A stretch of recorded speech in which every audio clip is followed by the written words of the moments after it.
नमस्कार जंटी में स्वागत है आपका। मैं हूं योगेंद्र।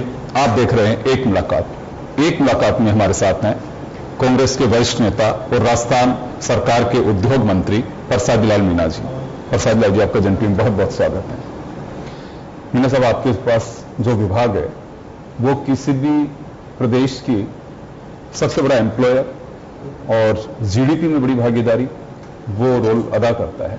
किस तरह की स्थिति है राजस्थान में उद्योग की? पहले तो मैं आज विश्व आदिवासी दिवस है, उस पर सभी आदिवासी भाइयों को मेरी ओर से बहुत बहुत शुभकामनाएं, बहुत बहुत उनको बधाई कि वो आदिवासी दिवस को धूमधाम से मनाएं। आदिवासियों का जीवन स्तर ऊंचा हो, उनकी सांस्कृतिक, सामाजिक, राजनीतिक जो उनकी जो ऊंचाइयों पर वो चढ़े। और अभी आपने सवाल किया राजस्थान में उद्योग की स्थिति क्या है। राजस्थान में पिछली सरकार के समय उद्योगों के लिए जो करना चाहिए था सरकार को, वो सरकार नहीं कर सकी। उन्होंने बड़ा आयोजन राजस्थान भी किया और उसका नतीजा भी शून्य निकला। मैंने तो पूरे इस विभाग को देखा है, ऐसा लग रहा है 5 साल में उद्योग विभाग में कोई काम ही नहीं हुआ, किसी तरह की कोई प्रगति नहीं हुई, ना किसी सरकार ने देखा, ना इसको कोई करने की सोची। इतना बड़ा आयोजन होने के बाद हमारा निवेश सिर्फ 3-4% के आसपास हुआ। 3.5 लाख करोड़ का जो निवेश था उसमें से मेरे ख्याल से 11,000 करोड़ से भी कम हुआ। और कहीं भी जो एमओयू हुए, कहीं भी जमीन नहीं उतरे, ना उन पर कोई काम हुआ। हमने जब हमारी सरकार बनी, हमारे जो जन घोषणा पत्र में जो जिस तरह की हमने घोषणाएं की, उनको जो हमने समीक्षा की, उनको लागू करने, हमने देखा कि उद्योगों की स्थिति बहुत खराब है। लोगों को जो निवेश करने के लिए प्रोत्साहित करना चाहिए, उसमें भी सरकार की ओर से बहुत कमी रही। आप देखिए भामाशाह योजना थी, 4 साल में उसने 2 करोड़ रुपए का निवेश किया, 2 करोड़ रुपए का अनुदान उद्योगपतियों को दिया। अभी हमारी सरकार आने के बाद हमने 10 करोड़ तक का जो निवेश करेगा उद्योगपति, हम उसको ब्याज में अनुदान देंगे। और उसके लिए हर साल हमने कहा तो 4 साल में 2 करोड़, हमने हर साल उसमें 50 करोड़ का अनुदान देने का बजट रखा है। 5 साल में 250 करोड़ का अनुदान देंगे, जिससे ज्यादा से ज्यादा उद्योगपति आए। उनको जिस तरह का जन घोषणा पत्र में कहा कि ज्यादा से ज्यादा रोजगार मिले, ज्यादा से ज्यादा उद्योग लगे, ज्यादा से ज्यादा आर्थिक स्थिति हो। और हम जो नया कानून लेकर आए हैं, अभी पूरे देश में अपनी तरह का पहला कानून है। नहीं, कानून पहले सर एक मेरा छोटा सा सवाल है। आपने रिसर्जेंट स्थान पे सवाल खड़े किए, अभी तो विभाग की समीक्षा भी आपने की होगी। वजह क्या रही? मॉनिटरिंग नहीं हुई, यहाँ प्लेटफॉर्म उद्योगपति को नहीं मिला, या फिर मनसा ही नहीं थी लोगों के आने की? सरकार की मनसा ही नहीं थी, सब दिखावा था, फर्जीवाड़ा था। सरकार की काम करने की इच्छा ही नहीं थी। किसी भी निवेशकर्ता किसी ने बुलाकर दोबारा उन्होंने बात ही नहीं की, ना उनको सुविधाएं दी, ना कोशिश की। इसलिए सारा ताजा मैं तो कहता हूं, जैसा मुख्यमंत्री जी ने कहा है कि हम इसकी जांच कराएंगे, जांच की आवश्यकता नहीं, कोई आया ही नहीं। सरकार की लापरवाही थी, सरकार की लापरवाही के कारण ही उद्योग यहां नहीं लगे। अब हमने जो हमारे घोषणा पत्र में वायदे किए, उसके अनुसार हम ज्यादा से ज्यादा लोगों को रोजगार देने के लिए, नए उद्योग लगाने के लिए हमने जिस तरह का अभी बजट में घोषणा की है माननीय मुख्यमंत्री जी ने, जो 2 करोड़ उन्होंने 4 साल में अनुदान दिया उद्योगपतियों को, हम केवल 1 साल में 50 करोड़ का मुख्यमंत्री रोजगार योजना हमने जो नई बनाई है, हर साल उसमें 50 करोड़, 5 साल का 250 करोड़ का, हम उनकी 25 लाख रुपए तक का अनुदान देने की योजना थी। हमारी 10 करोड़ तक का जो निवेश करेंगे उद्योगपति, उन पर 8% या जो भी हमने नीति बनाई के अनुसार निवेश करेंगे, तो ज्यादा से ज्यादा हम सीधा जो बैंकों से लोन लेंगे, उनका ब्याज सब्सिडी हम उनके बैंक खाते में देंगे। बड़ा अनाउंसमेंट आपने भी किया था कि हमारे यहाँ एक पर्टिकुलर अमाउंट तक अगर कोई निवेश करता है, कोई इंडस्ट्री लगाता है लोकल भी, तो उसको कोई किसी तरीके की परमिशन की आवश्यकता नहीं। नया एमएसएमई जो एक्ट लेकर आए हैं, देश में पहला तरीके का कानून है कि लोगों को उद्योगों की परमिशन लेने के लिए 2-2, 3-3 साल अफसरों के चक्कर लगाने में निकल जाते हैं। हमने महसूस किया कि उद्योग किस तरह ज्यादा से जल्दी लगे, लोगों को किस तरह जल्दी से जल्दी यहाँ पर रोजगार मिले। उसके एमएसएमई जो एक्ट लेकर आए हैं, उसमें कोई परमिशन की जरूरत नहीं है। हमारा जो पोर्टल, हमने उद्योग मित्र पोर्टल शुरू किया है, उस पर जाके अपना उद्योग का डिक्लेरेशन करें और उसी समय उसको पावती मिल जाएगी, रसीद। वही उसकी परमिशन है। अब तक हमारे यहाँ पर जो 2-3 साल से पेंडिंग थी कि उद्योग लगाने वालों की एप्लीकेशन 3-3 साल से पेंडिंग थी, उनका 1200 से भी अधिक उद्योगपतियों को अब तक परमिशन मिल चुकी और अपना 3 साल तक उद्योग लगा के काम शुरू करे। किसी तरह का कोई कन्वर्जन नहीं, कोई परमिशन नहीं, कोई इंस्पेक्शन नहीं। 3 साल तक की पूरी छूट उद्योग लगाने के बाद और 3 साल के बाद 6 महीने में वो अपनी परमिशन ले ले। हमारे कानून की पूरे देश में सराहना हुई है। हमने विधानसभा से भी विधेयक को पास करवा लिया। अब ये प्रदेश का एक तरह से कानून बन गया।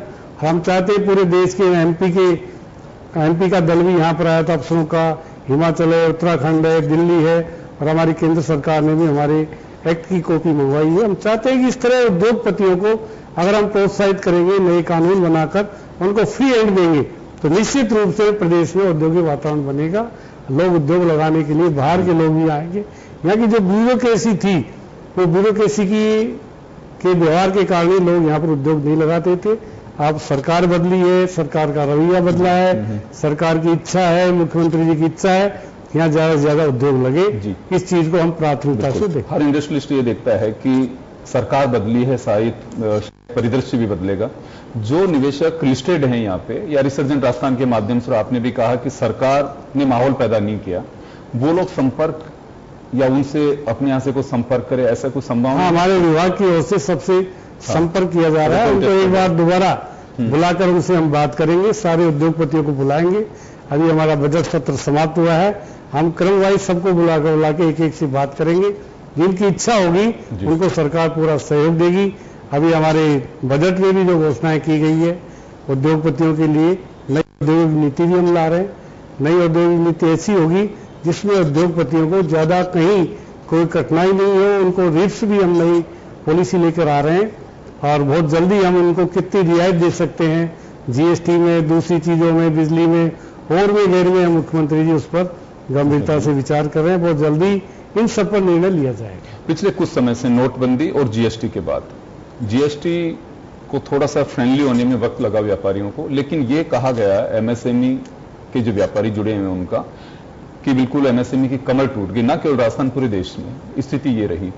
तो अभी जो आप पॉलिसी लेके आए हैं उन व्यापारियों से सलाह मशवरा के बाद लाए हैं या फिर बिल्कुल जो स्ट्रक्चर तय कर रखा था उसको आप देखिए, हमने आते ही फरवरी या जनवरी में सरकार बनते ही औद्योगिक सलाहकार समिति की बैठक बुलाई, उनके सुझाव लिए, उनसे बात की है, उनकी बात को पूरा सुना है और नई औद्योगिक नीति में उनके जो सुझाव है उन सुझावों को हमने समावेश किया है।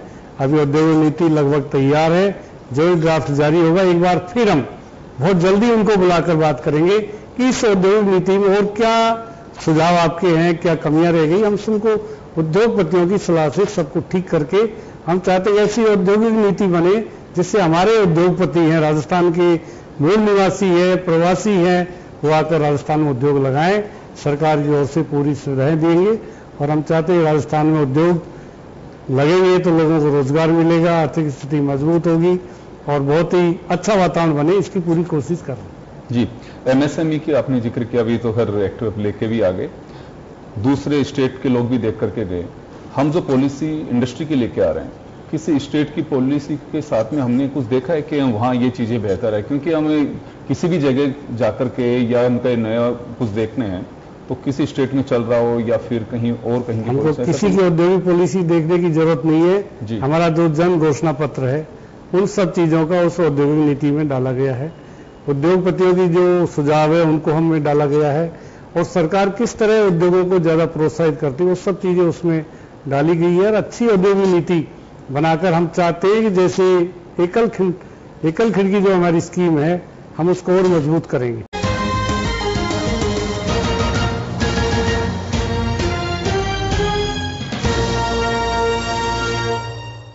नमस्कार जंटी में स्वागत है आपका। मैं हूं योगेंद्र। आप देख रहे हैं एक मुलाकात। एक मुलाकात में हमारे साथ हैं कांग्रेस के वरिष्ठ नेता और राजस्थान सरकार के उद्योग मंत्री प्रसाद लाल मीणा जी। प्रसाद लाल जी, आपका जंटी में बहुत बहुत स्वागत है।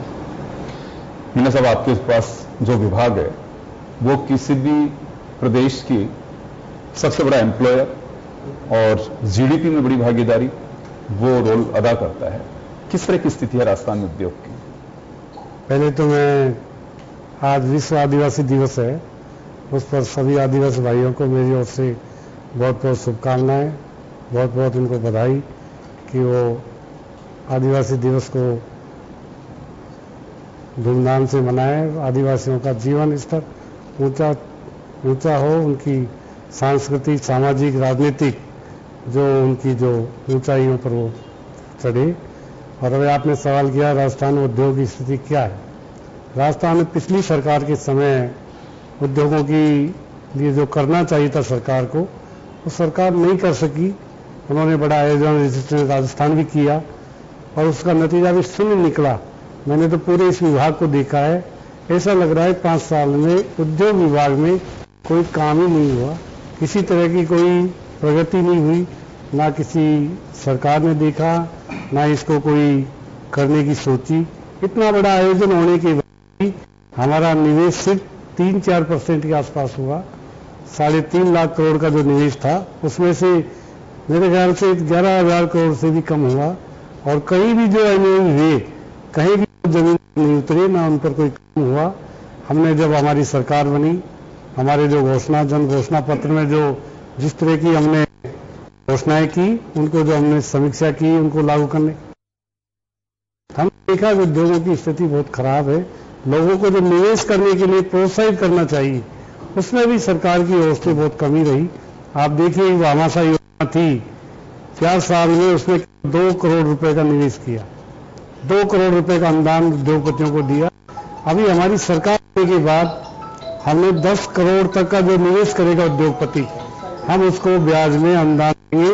और उसके लिए हर साल हमने कहा तो 4 साल में 2 करोड़, हमने हर साल उसमें 50 करोड़ का अनुदान देने का बजट रखा है। 5 साल में 250 करोड़ का अनुदान देंगे, जिससे ज्यादा से ज्यादा उद्योगपति आए। उनको जिस तरह का जन घोषणा पत्र में कहा है कि ज्यादा से ज्यादा रोजगार मिले, ज्यादा से ज्यादा उद्योग लगे, ज्यादा से ज्यादा आर्थिक स्थिति हो। और हम जो नया कानून लेकर आए हैं, अभी पूरे देश में अपनी तरह का पहला कानून है।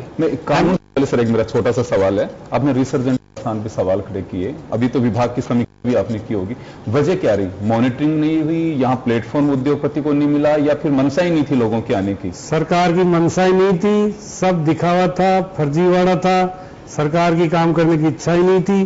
किसी भी निवेशकर्ता किसी लोग बुलाकर दोबारा उन्होंने बात ही नहीं की, ना उनको सुविधाएं दी, ना कोशिश की। इसलिए सारा ताजा मैं तो ये कहता हूं, जैसा मुख्यमंत्री जी ने कहा है कि हम इसकी जांच कराएंगे, जांच की आवश्यकता नहीं, कोई आए ही नहीं। सरकार की लापरवाही थी, सरकार की लापरवाही के कारण ही उद्योग यहां नहीं लगे। अब हमने जो हमारे घोषणा पत्र में वायदे किए, उसके अनुसार हम ज्यादा से ज्यादा लोगों को रोजगार देने के लिए, नए उद्योग लगाने के लिए हमने जिस तरह का अभी बजट में घोषणा की है माननीय मुख्यमंत्री जी ने, जो 2 करोड़ उन्होंने 4 साल में अनुदान दिया उद्योगपतियों को, हम केवल 1 साल में 50 करोड़ का मुख्यमंत्री रोजगार योजना हमने जो नई बनाई है, हर साल उसमें 50 करोड़, 5 साल का 250 करोड़ का, हम उनकी 25 लाख रुपए तक का अनुदान देने की योजना थी। हमारी 10 करोड़ तक का जो निवेश करेंगे उद्योगपति, उन पर 8% या जो भी हमने नीति बनाई के अनुसार निवेश करेंगे, तो ज्यादा से ज्यादा हम सीधा जो बैंकों से लोन लेंगे, उनका ब्याज सब्सिडी हम उनके बैंक खाते में देंगे। बड़ा अनाउंसमेंट आपने भी किया था कि हमारे यहाँ एक पर्टिकुलर अमाउंट तक अगर कोई निवेश करता है, कोई इंडस्ट्री लगाता है लोकल भी, तो उसको कोई किसी तरीके की परमिशन की आवश्यकता नहीं। नया एमएसएमई जो एक्ट लेकर आए हैं, देश में पहला तरीके का कानून है कि लोगों को उद्योगों की परमिशन लेने के लिए 2-2, 3-3 साल अफसरों के चक्कर लगाने में निकल जाते हैं।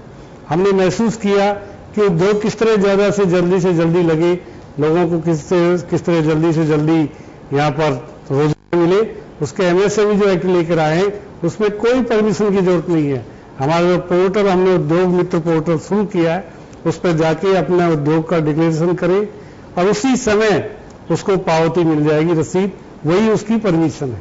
अब तक हमारे यहाँ पर जो 2-2, 3 साल से पेंडिंग थी कि उद्योग को लगाने वालों की एप्लीकेशन 3-3 साल से पेंडिंग थी, उनका 1200 से अधिक उद्योगपतियों को अब तक परमिशन मिल चुकी और अपना 3 साल तक उद्योग लगा के काम शुरू करे।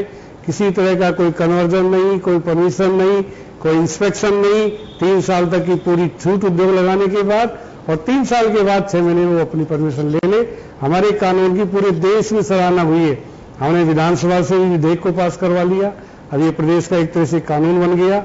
हम चाहते हैं पूरे देश के एमपी का दल भी यहाँ पर आया था अफसरों का, हिमाचल है, उत्तराखंड है, दिल्ली है, और हमारी केंद्र सरकार ने भी हमारे एक्ट की कॉपी मंगवाई है। हम चाहते हैं कि इस तरह उद्योगपतियों को अगर हम प्रोत्साहित करेंगे, नए कानून बनाकर उनको फ्री हैंड देंगे, तो निश्चित रूप से प्रदेश में औद्योगिक वातावरण बनेगा। लोग उद्योग लगाने के लिए बाहर के लोग भी आएंगे। यहाँ की जो ब्यूरोक्रेसी थी, वो ब्यूरोक्रेसी के व्यवहार के कारण ही लोग यहाँ पर उद्योग नहीं लगाते थे। अब सरकार बदली है, सरकार का रवैया बदला है, सरकार की इच्छा है, मुख्यमंत्री जी की इच्छा है, यहाँ ज्यादा से ज्यादा उद्योग लगे। इस चीज को हम प्राथमिकता से देखें। हर इंडस्ट्रियलिस्ट ये देखता है कि सरकार बदली है, शायद परिदृश्य भी बदलेगा। जो निवेशक लिस्टेड हैं यहाँ पे या रिसर्जेंट राजस्थान के माध्यम से, आपने भी कहा कि सरकार ने माहौल पैदा नहीं किया, वो लोग संपर्क या उनसे अपने यहाँ से कुछ संपर्क करे, ऐसा कुछ संभावना? हमारे विभाग की ओर से सबसे संपर्क किया जा रहा है। उनको एक बार दोबारा बुलाकर उनसे हम बात करेंगे, सारे उद्योगपतियों को बुलाएंगे। अभी हमारा बजट सत्र समाप्त हुआ है, हम क्रम वाइज सबको बुला के एक एक से बात करेंगे। जिनकी इच्छा होगी उनको सरकार पूरा सहयोग देगी। अभी हमारे बजट में भी जो घोषणाएं की गई है उद्योगपतियों के लिए, नई औद्योगिक नीति भी हम ला रहे हैं। नई औद्योगिक नीति ऐसी होगी जिसमें उद्योगपतियों को ज्यादा कहीं कोई कठिनाई नहीं हो, उनको रिस्क भी हम नई पॉलिसी लेकर आ रहे हैं, और बहुत जल्दी हम उनको कितनी रियायत दे सकते हैं जीएसटी में, दूसरी चीजों में, बिजली में और भी गैर में, मुख्यमंत्री जी उस पर गंभीरता से विचार कर रहे हैं। बहुत जल्दी इन सब पर निर्णय लिया जाएगा। पिछले कुछ समय से नोटबंदी और जीएसटी के बाद जीएसटी को थोड़ा सा फ्रेंडली होने में वक्त लगा व्यापारियों को, लेकिन ये कहा गया एमएसएमई के जो व्यापारी जुड़े हुए हैं उनका कि बिल्कुल एमएसएमई की कमर टूट गई, ना केवल राजस्थान, पूरे देश में स्थिति ये रही। तो अभी जो आप पॉलिसी लेके आए हैं, उन व्यापारियों से सलाह मशवरा के बाद लाए हैं या फिर बिल्कुल जो स्ट्रक्चर तय कर रखा था उसको आप देखिए, हमने आते ही फरवरी या जनवरी में सरकार बनते ही औद्योगिक सलाहकार समिति की बैठक बुलाई, उनके सुझाव लिए, उनसे बात की है, उनकी बात को पूरा सुना है, और नई औद्योगिक नीति में उनके जो सुझाव है उन सुझावों को हमने समावेश किया है। अभी औद्योगिक नीति लगभग तैयार है, जो ड्राफ्ट जारी होगा एक बार फिर हम बहुत जल्दी उनको बुलाकर बात करेंगे कि इस औद्योगिक नीति में और क्या सुझाव आपके हैं, क्या कमियां रह गई। हम सबको उद्योगपतियों की सलाह से सबको ठीक करके हम चाहते हैं ऐसी औद्योगिक नीति बने जिससे हमारे उद्योगपति हैं, राजस्थान के मूल निवासी है, प्रवासी हैं, वो आकर राजस्थान में उद्योग लगाएं। सरकार की ओर से पूरी सुविधाएं देंगे, और हम चाहते हैं राजस्थान में उद्योग लगेंगे तो लोगों को रोजगार मिलेगा, आर्थिक स्थिति मजबूत होगी और बहुत ही अच्छा वातावरण बने, इसकी पूरी कोशिश कर रहे हैं। जी, एमएसएमई की आपने जिक्र किया, अभी तो हर एक्ट लेके भी आ गए, दूसरे स्टेट के लोग भी देख करके गए। हम जो पॉलिसी इंडस्ट्री की लेके आ रहे हैं, किसी स्टेट की पॉलिसी के साथ में हमने कुछ देखा है कि वहां ये चीजें बेहतर है? क्योंकि हमें किसी भी जगह जाकर के या उनका नया कुछ देखने हैं तो किसी स्टेट में चल रहा हो या फिर कहीं और कहीं हमको किसी की औद्योगिक पॉलिसी देखने की जरूरत नहीं है। हमारा जो जन घोषणा पत्र है उन सब चीजों का उस औद्योगिक नीति में डाला गया है। उद्योगपतियों की जो सुझाव है उनको हमें डाला गया है, और सरकार किस तरह उद्योगों को ज्यादा प्रोत्साहित करती है वो सब चीजें उसमें डाली गई है। और अच्छी औद्योगिक नीति बनाकर हम चाहते हैं कि जैसे एकल खिड़की जो हमारी स्कीम है हम उसको और मजबूत करेंगे। में हमारे साथ हैं राजस्थान सरकार के उद्योग मंत्री प्रसादी लाल जी मीणा साहब। मीणा साहब, हर स्टेट में निवेश की अपनी एक पॉलिसी होती है, और निवेशक तभी आता है कि उसे एक एनवायरनमेंट ऐसा मिले कि हाँ वो काम कर सकता है, दो पैसे कमाएगा भी। और हमारा स्वार्थ ये होता है कि रेवेन्यू से ज्यादा तो आजकल लोगों का ये रहता है कि हमें एम्प्लॉयमेंट मिल सके। तो अपनी क्या अलग पॉलिसी होगी ये जो दूसरे राज्यों से अलग हटके हो या अब तक नहीं रह पाई हो, जिसको हम भरोसा दिला सके कि हाँ निवेशक अब राजस्थान में आए? हमारी सरकार की ओर से निवेशकों को आकर्षित करने के लिए हम रिस्क पॉलिसी ला रहे हैं। हर उम्र से ज्यादा उनको ब्याज में छूट, बिजली की उनको सुविधाएं, पानी की सुविधाएं, जमीन का उनको अवेलेबल कराना, ये सरकार का जो काम है उसमें उनको प्राथमिकता देंगे। और जमीन भी हम जो अभी महंगी थी, हम उनको जमीन को भी हम सस्ता करने जा रहे हैं। उस पर भी काफ़ी जमीन को भी सस्ती हो, पानी भी ठीक हो, बिजली भी ठीक हो। इन चीज़ों के लिए माननीय मुख्यमंत्री जी को हमने कहा है, और उन्होंने आश्वस्त भी किया है कि उद्योगपतियों के लिए बिजली, पानी, जमीन, इनको हम ठीक से जैसे दूसरी स्टेट में है उसी तरह हम करने जा रहे हैं, उससे भी ठीक हम करने की कोशिश करेंगे। वैसे बिजली हमारी काफ़ी महंगी होने के कारण भी यहाँ निवेश नहीं कर रहे थे, उस पर भी मुख्यमंत्री जी गंभीरता से विचार कर रहे हैं किस तरह बिजली को हम उनको दूसरी स्टेट के बराबर करें, ये भी एक प्रमुख मुद्दा है। और हमारे उद्योग लगने में बिजली की जो सप्लाई है उसको हम कैसे उनको 24 आवर दे, ये भी हम कोशिश कर रहे हैं। दिल्ली मुंबई इंडस्ट्रियल कॉरिडोर जो जा रहा है, इसका राजस्थान को कितना बेनिफिट मिलेगा? राजस्थान को बहुत बेनिफिट मिलेगा। उसमें जो DMIC है वो हमने कुछ गाँव का तो उसमें मुआवजा दे दिया, बाकी की प्रक्रिया हम शुरू करने हैं। और अभी मुख्यमंत्री जी ने बजट घोषणा में किया है जोधपुर पालिका और उधर का भी, उसका भी हम जल्दी उसका भी गठन करके हम उस पर भी जल्दी कार्रवाई करेंगे। और ये बहुत बड़ी सौभाग्य है, पूरा का पूरा दिल्ली मुंबई कॉरिडोर है इधर से निकल रहा है, इसलिए इसको सर्वोच्च प्राथमिकता है हमारी कि जल्दी से जल्दी विवादों का निपटारा करें। पिछली सरकार ने तो कुछ किया ही नहीं, मुआवजा देने के नाम पर जीरो है उनका। अभी हमने 128 करोड़ रुपए किसानों को मुआवजा देने के लिए नीमराना के आसपास के लोगों को उनको अभी हमने जारी कर दिया है। बहुत जल्दी इस पर सर्वोच्च प्राथमिकता है, जल्दी से जल्दी हम इसका क्लियरेंस करें। एक आपके अभी चल रहा है, रेल से जोड़ रहे हैं आप दिल्ली को और नीमराना, और इसमें खासकर फ्रेट कॉरिडोर की तरह, ताकि बहुत लंबे समय से डिमांड थी भिवाड़ी नीमराना इन लोगों की कि हमारे यहाँ पे मालगाड़ी और ये आने के लिए, तो इस पे शायद मीटिंग्स वगैरह NCR के साथ में कुछ चल रहा है? मीटिंग हुई है इसमें, पर अभी जितनी प्रोग्रेस होनी चाहिए उतनी नहीं है। उसका अभी राजस्थान का बहुत कम पार्ट आ रहा है, बहुत ही कम आ रहा है। उसका हिस्सा हम देने को तैयार हैं, बहुत ही कम पार्ट आ रहा है। दिल्ली ये कॉरिडोर जो बन रहा है इसका, उसको बहुत कम पार्ट है, उस पर भी हमने अधिकारियों को निर्देश दिए हैं कि जितना हो सके उतना इसमें करें। रिको के बहुत सारी इंडस्ट्रीज बनी हुई हैं, पहले से प्लॉटिंग भी है उनमें, कुछ लोग लिए कुछ नहीं लिए, तहसील स्तर पे भी कई जगह काट दिए, कहीं जिला स्तर पे हैं। तो ऐसी जो जगह हैं, क्योंकि रिको की जमीन है, उसका कुछ यूटिलाइजेशन के लिए कुछ विचार कर रहे हैं? तो पहले क्या था कि रिको की जमीन देने का सिस्टम था 70% प्लॉट पहले आओ पहले पाओ जी। उसमें काफ़ी अनियमितताएं होती थी, जो इंडस्ट्री लगाने वाले लोग थे वो उससे महरूम रह जाते थे। हमने पॉलिसी को बदला है जी, कि पॉलिसी को बदलकर हमने ये किया है कि वहाँ पर सारा ही बिड नीलामी से होगा, ऑक्शन होगा, ओपन ऑक्शन होगा, ऑनलाइन ऑक्शन होगा। जिस भी इंडस्ट्रीज वाले को ज़मीन चाहिए वो अपनी ऑक्शन से ले ले, जहाँ चाहिए वहाँ ले ले। अभी हमने इसका 2-3 महीने में जो किया है, आप देखें पूरे साल में, पिछली सरकार के समय 300 करोड़ रुपए पूरे साल में आया और 300 करोड़ हमारे 3 महीने में आ गया। इस तरह हम पूरे अभी कोई 20-22 हज़ार प्लॉट इस तरह के हमारे खाली है रिको एरिया में। तो इस सबको हमने कह दिया कि जल्दी से जल्दी इनको उद्योगपतियों को लगाने के लिए ऑक्शन पर इनको देने की कार्रवाई करें। इससे रेवेन्यू भी अच्छा मिलेगा, उद्योगों की समस्या भी दूर होगी और लोगों को मनचाही जगह अपने प्लॉट मिलेंगे। दरें भी इनकी सस्ती होगी। दर कम करने के लिए भी हमने ACS की चेयरमैनशिप में एक कमेटी बनाई है कि रिको के प्लॉट्स की दरें कैसे कम हो, वो भी हमने कमेटी की रिपोर्ट आ जाएगी। उसमें भी हम चाहते हैं लोगों को सस्ती ज़मीन, बिजली, पानी, ये सब सुविधाएं मिलेगी, तभी उद्योगपति हमारे आ पाए। नीमराना, भिवाड़ी, टपूकड़ा, ये एरिया बहुत अच्छा डेवलप हो गया, आपके टाइम भी हुआ, लोग आए भी यहाँ पे। कुछ राजस्थान में ऐसी भी लोकेशन आप लोग आइडेंटिफाई कर रहे हैं या कुछ सुझाव आ रहे हो कि हमें इन एरिया को भी डेवलप करना चाहिए जहाँ पानी की सुविधा? अभी मुख्यमंत्री जी ने बजट में घोषणा की 12 जिलों की, जहाँ पर हम इंडस्ट्रीज का डिक्लेयर करेंगे। 12 जिलों में कहाँ उसका सर्वे कराया जा रहा है। 12 जिलों में हम रिको एरिया का विस्तार करेंगे। हम चाहते हैं पूरे राजस्थान में जहाँ कम है वहाँ पर, पूरी राजस्थान में कम है उनके ज़िले भी लिए गए हैं, दौसा भी शामिल है, भीलवाड़ा भी, ये सब ज़िले हैं जहाँ पर ज़्यादा से ज़्यादा हम रिको एरिया विकसित करेंगे। लोगों को इंडस्ट्रीज के लिए ज़्यादा से ज़्यादा सुविधाएं मिले, रोजगार मिले और इंडस्ट्री लगेगी तो निश्चित रूप से प्रदेश की खुशहाली में भी एक कदम बढ़ेगा।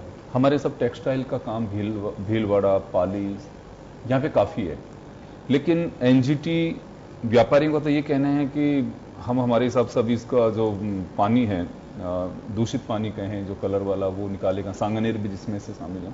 इसका क्या रास्ता निकाला जा रहा है? यूनिट शिफ्ट करेंगे या फिर रिसाइकल करके? प्रॉब्लम कहाँ रहेगी? NGT को नोटिस मिल चुके हैं। NGT का नोटिस मिला है, उन्होंने जुर्माना भी लगाया है जी। सरकार भी इस पर गंभीर है और हम पूरी पॉलिसी बना रहे हैं।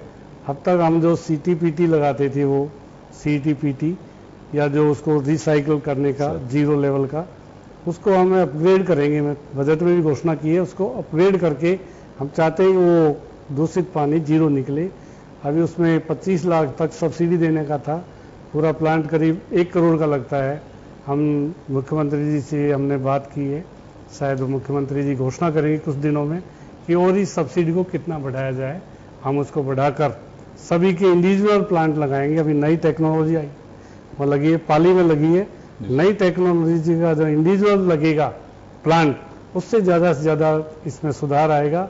बालोतरा है, पाली है, हमारा सांगानेर है, ये चीज़ ऐसी जगह है जहाँ पर अभी एनजीटी का पूरा दबाव है और हम पूरी कोशिश करेंगे एनजीटी के 3 महीने के टाइम में ही हम इसमें सुधार करें। सर, इंडस्ट्री के आप गार्जियन कहूँगा मैं तो, जो उद्योग मंत्री होता है वो, ये कहा जाता है कि बहुत सारी क्लियरेंस और सर्टिफिकेट्स ऐसे चाहिए होते हैं जिनका कोई योगदान ही नहीं होता इंडस्ट्री में, बेवजह के।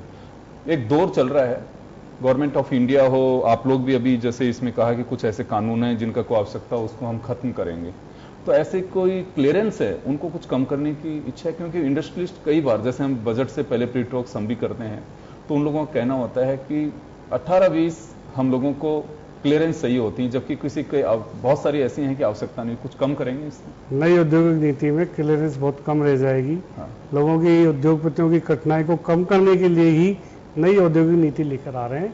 उसके बाद पता चलेगा उद्योगपतियों को नई नीति के बाद उनकी बहुत सारी समस्याओं का उसमें समाधान होता है। अभी भी कई जिले ऐसे हैं जिसपे लोकल लेवल पर दस्तकारी है या उनके कुटीर उद्योग हो सकते हैं, लोकल उनके अपनी कला हो सकते हैं, तो इसके लिए कुछ प्लेटफॉर्म तैयार कर रहे हैं? इनके लिए हम नीति बना रहे हैं। जो हमारे अदर डिपार्टमेंट है, जैसे बुनकर संघ है और दूसरे हैं, इनको भी हम, खादी है, इनको भी जो हमारे उपक्रम हैं, इनको भी हम एक्टिवेट कर रहे हैं, उनको भी पूरी सहायता देंगे। गांधी जयंती का ये 150वीं साल है, इसमें विशेषकर बुनकरों को और इनको हम प्रोत्साहित करेंगे और उनको ज़्यादा से ज़्यादा रोजगार देने की पूरी कोशिश करेंगे। एग्जीबिशन के लिए कुछ कर रहे हैं अभी, क्योंकि अपने छोटे छोटे प्रोडक्ट्स लोग लेके आते हैं, उनको अपने वो डिस्प्ले कर सकें, उसके लिए भी करेंगे हम। अभी बजट समाप्त हुआ है, इसके बाद अधिकारियों से बात करेंगे, कोई मीटिंग नहीं हुई अभी। पहले तो हम 15 तारीख के बाद नीमराना और भीलवाड़ा जा रहे हैं और वहाँ पर इन सब चीज़ों को देखेंगे और क्या किया जा सकता है इनके लिए और किस तरह इनको प्रोत्साहित किया जा सकता है, वो सब संभावनाओं की हम तलाश करें। जी, कुछ ऐसा रिव्यू कर रहे हैं आप कि अब तक की परेशानी ये रही, हो सकता है आप उद्योग नीति में लेके आ रहे हो, लेकिन ऐसी क्या प्रॉब्लम आपने खास पहचानी विभाग में, किसकी वजह से लोगों को ज्यादा परेशानी रही, जिसको आप खत्म करना चाहते हैं? मैं तो ये समझता हूँ कि इसमें सरकार की रुचि नहीं है जी। और कोई इसमें काम करने का इच्छुक नहीं है, कोई मंत्री भी। और कोई किसी की, जब सरकार की रुचि नहीं हो तो उद्योगपतियों की रुचि क्यों हो? हमारे मुख्यमंत्री जी की भी रुचि है, सरकार, उद्योग लगेंगे तभी हमारे लोगों को रोजगार मिलेगा। हमारी कॉन्स्टिट्यूंसी के कम से कम 200 जिलों के 1-2 हज़ार आदमी रोज अप डाउन जयपुर में करते हैं, रोजगार के लिए आते हैं, वापस चले जाते हैं। हम चाहते हैं उनको अगर स्थानीय स्तर पर ही रोजगार मिलेगा तो निश्चित रूप से एक बहुत बड़ी समस्या का समाधान होगा। पूरे राजस्थान की समस्या है बेरोजगार की, चाहे बाड़मेर हो चाहे कहीं भी हो। आज बेरोजगारी हमारे प्रदेश में बड़ी समस्या है। बड़ी कंपनी आएगी, बड़े निवेश होगा तो निश्चित रूप से अच्छे जो हमारे टेक्नोक्रेट लोग हैं, तकनीकी लोग हैं, उनको भी वहाँ पर नौकरियाँ मिलेगी, उनको भी वहाँ पर रोजगार मिलेगा। तो जैसा काम होगा वैसे लोगों को यहाँ पर रोजगार मिलने के लिए सरकार की ओर से, देख लीजिए आप, हमारी सरकार कितनी गंभीर है। 4 साल में 2 करोड़ और 5 साल में 250 करोड़, कितना फासला हो गया हमारी सरकार की सोच में और पिछली सरकार की सोच में। वो तो उनकी सोच ही नहीं थी, कोई इनका दिलचस्पी नहीं थी, केवल अपने पिकनिक मनाने के लिए उद्योगपतियों को बुला लिया, बहुत सारा खर्चा कर दिया, उसका नतीजा जीरो निकला। अब ऐसी संभावनाएं बहुत कम है। हम चाहते हैं कि दिखावा कम, काम ज्यादा। समय कम है सर, 2 मेरे छोटे छोटे से सवाल हैं। एक तो जो आप पॉलिसी हाथ में ले रहे हैं, जो काम हाथ में ले रहे हैं, फेजेज में करेंगे, पर्टिकुलर टाइम पीरियड में, 1 साल में हम ये करेंगे, 2 साल में हम ये करेंगे? इसी साल में सारे काम शुरू करेंगे हम, आगे का इंतजाम लेंगे। इसी साल में जो भी हमारी पॉलिसी है, जो भी हमारा खिड़की वाला है, एक खिड़की योजना है, सिंगल विंडो है, जो भी हमारा एमएसएमई वाला है, औद्योगिक नीति है, बड़ा निवेश है, ये सब चीजें हम एक साथ इसी साल शुरू करेंगे और आगे जाके इनके अच्छे नतीजे आए, कोशिश ये करेंगे जब शुरुआत इस साल से हम करेंगे, निश्चित रूप से आने वाले समय में उनके नतीजे भी अच्छे हैं। रिफाइनरी सिरे चढ़ सके, इसके लिए क्या प्रयास हैं सर? रिफाइनरी का तो हमारी सरकार का एक तरह से ड्रीम प्रोजेक्ट है, वो हमारा कमिटमेंट है, हमारे मुख्यमंत्री जी का कमिटमेंट है, चाहे जो कुछ हो रिफाइनरी को हम हमारे कार्यकाल में शुरू करें। आखिरी सवाल है सर आपसे व्यक्तिगत, प्रसादी लाल मीणा जी के बारे में हमारे दर्शक जानना चाहते हैं, कहां से सफर शुरू हुआ और कहां आज राजस्थान की सरकार के मंत्री तक पहुंचे? मैं एक छोटा सा ब्रीफिंग में चाहता हूं, कहां आपका जन्म हुआ, क्या स्कूलिंग, कॉलेज और यहां तक कैसे पहुंचे वो? मेरा जन्म एक छोटे से गांव में हुआ, मंडावरी लालसोट में। हमने कोशिश की नवल किशोर जी की प्रेरणा से, हमारे गुरु थे रामरूप जी मिश्र, वहाँ पर स्थानीय नेता, उनकी प्रेरणा से, उनके आशीर्वाद से यहाँ तक पहुँचे हैं। और उनका आशीर्वाद जैसा था, उनका जैसा हमारे रामरूप जी का जैसा था वहाँ पर, उनका ही प्रभाव से हम राजनीति में आए। वही पहला चुनाव उन्होंने लड़ाया, उन्होंने टिकट दिलाया। आज उन्हीं के 25 पर चल के फर्स्ट हमारा जो काम है ऑनेस्टी रखो, उनका ये संदेश था, ऑनेस्टी रहेगा वही आगे बढ़ेगा। हमारी ऑनेस्टी पे आज तक किसी ने उंगली नहीं उठाई, ना उठाने की कोई हिम्मत करेगा। हम लोगों के कल्याण के लिए, लोगों के इलाके की सेवा के लिए जिस भावना से आए उसी भावना से काम करें। चलिए, ये थे हमारे उद्योग मंत्री प्रसाद लाल जी मीणा साहब। खुल करके उन्होंने चर्चा की, ग्रामीण परिवेश से यहाँ तक का सफर रहा और आपने विभाग को लेकर के जिस तरह की तत्परता बताई है और खुल करके बात की है, एक बड़ी अच्छी बात है। जो कही उन्होंने कि हम पहले साल में ये सब काम करेंगे, होता यह है कि सरकार जब जाती है, लास्ट का जो साल 5वां होता है, उस वक्त एक आरोप लगते हैं कि जाते जाते काम करके चले गए। बहुत अच्छी बात है कि आपके कार्यकाल में अगर ये प्रगति होती है तो मुझे लगता है एक मील का पत्थर साबित होगा। बहुत बहुत शुक्रिया आपका भी और दर्शकों का भी। एक मुलाकात में इतना ही, दीजिए इजाजत, नमस्कार।